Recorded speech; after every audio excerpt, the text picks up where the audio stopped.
Hey, dynamite, turn to a million, then we up. जय शिव शंकर शंभू। स्वागत है शिव पुराण की दिव्य यात्रा के भाग 8 में। पिछले भाग में हमने सुना कैसे समुद्र से उत्पन्न शक्तिशाली दैत्य जालंधर के भीतर शिवतेज समाया था। आज हम देखेंगे कैसे वह तेज पूरे देवलोक के भविष्य को बदलने चला था। भाग 8, जालंधर का उदय और धर्म की अप्रत्याशित राह। जालंधर का युवावस्था में प्रवेश। जैसे जैसे जालंधर बड़ा होने लगा, उसकी शक्ति अद्भुत रूप से बढ़ती जा रही थी। उसके भीतर ऐसा तेज था कि दैत्य ही नहीं, ऋषि मुनि भी उसके तेज को महसूस कर सकते थे। पर आश्चर्य की बात ये थी, वह सिर्फ बलवान ही नहीं, धर्मनिष्ठ भी बनने लगा। वह निर्दोषों को नहीं सताता, स्त्रियों का सम्मान करता और राज्य में न्याय स्थापित करता।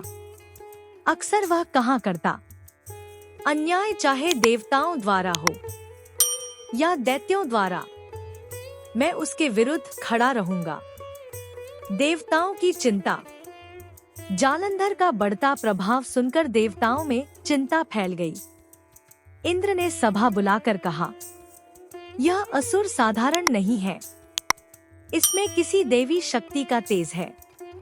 यदि इसे नहीं रोका गया तो भविष्य में देवलोक खतरे में पड़ सकता है।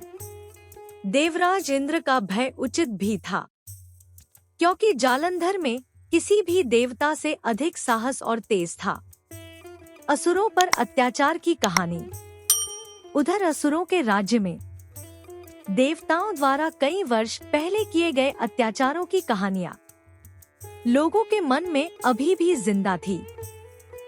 एक दिन कई असुर जालंधर के दरबार में आए और बोले, राजन, देवताओं ने हमारे पूर्वजों से छल किया था, आज आप ही हमारा सहारा हो।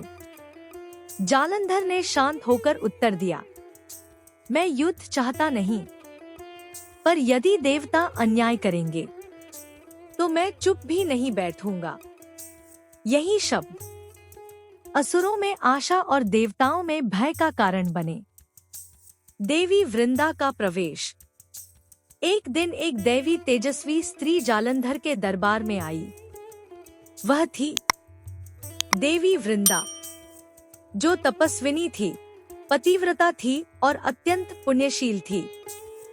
उसने आते ही जालंधर से कहा, हे राजन, आपके भीतर शक्ति ही नहीं, धर्म का भी वास है। यदि आप न्याय की राह पर चलें, तो स्वयं देवता भी आपका कुछ नहीं बिगाड़ पाएंगे। जालंधर ने विनम्रता से पूछा, आप कौन हैं? वृंदा बोली, मैं तुम्हारी अर्धांगिनी बनने आई हूँ, क्योंकि तुम धर्म के साथ खड़े हो। इस दैवी मिलन से जालंधर का तेज और भी बढ़ गया। अब उसके पीछे असुर ही नहीं, धर्म और तप का आशीर्वाद भी था। देवताओं की सीमाओं की परीक्षा। इधर देवता लगातार चिंतित थे। इंद्र, वरुण, अग्नि और वायु, सभी ने मिलकर जालंधर की शक्ति को परखने का निर्णय लिया। उन्होंने दूत भेजकर चुनौती दी, हे असुर राज, तुम्हारी शक्ति के बारे में बहुत सुन चुके। देवताओं की परीक्षा से गुजरे बिना कोई श्रेष्ठ नहीं कहलाता। जालंधर मुस्कुराया और बोला, यदि युद्ध ही देवताओं की भाषा है, तो जालंधर अब मौन नहीं रहेगा। देवसुर संघर्ष। देवताओं और जालंधर की सेना में पहला छोटा युद्ध हुआ। जालंधर ने बिना किसी क्रोध के, सिर्फ अपने तेज और साहस से पूरी देवसेना को रोक दिया। इंद्र का वज्र भी उस पर असर नहीं कर पाया।